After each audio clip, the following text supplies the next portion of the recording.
Hi you guys, welcome back to my channel. Knocking out a few videos tonight because I've missed you guys so much. So now I am going to talk about moving on from a breakup or loss. Okay, rule number one, mind over matter. Okay, they don't matter even if they're in your mind. If you tell your mind that they don't matter, then your mind will eventually get on board. But honestly, okay, so I gotta go into the backstory. So moving on from a breakup or loss, I was in a 4-year relationship. I promise this is the last time that I'm gonna bring it up because I'm honestly so sick of talking about it at this point. It's like I feel like I've actually healed. Like I'm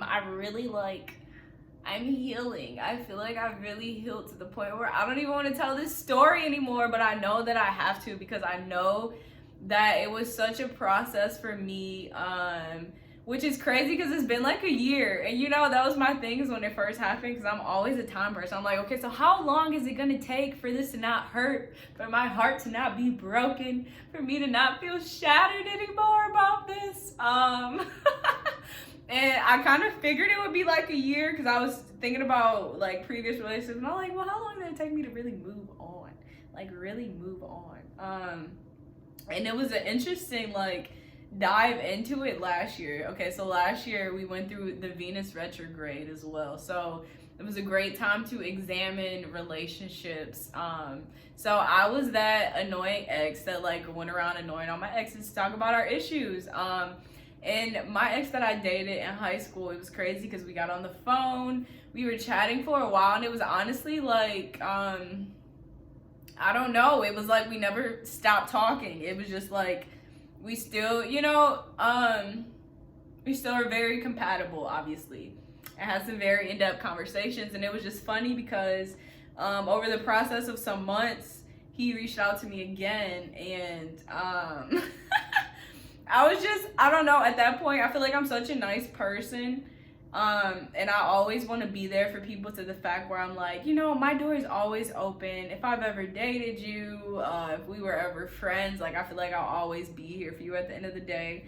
But I think a few months ago, that was when I learned that I have a point where I'm like, okay, no, dude, like, we're not about to do this shit. Like he reached back out to me and stuff, and his mom ended up on my IG live, and it was just so much. And I texted him, I was just like, yeah, let's just not, like, it's literally no point.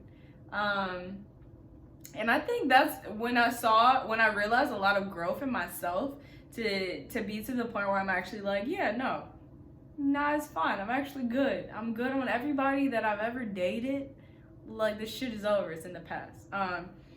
And honestly, my breakup, because I went through a breakup about a year ago, and then my dad passed last October. So, honestly, I just felt like the breakup period was really just preparation for like real loss. Because, losing, and I won't say a real loss compared to fake loss. I feel like any loss is a loss. Even when you lose your pen, that shit can be depressing. Like, that's sad too. But I think it definitely just prepared me for that loss. So I was happy for it. And I feel like now being outside of the relationship is just so easy and so apparent. Like, I don't even find people like my exes attractive anymore. That's how much I've grown at this point in life and elevated.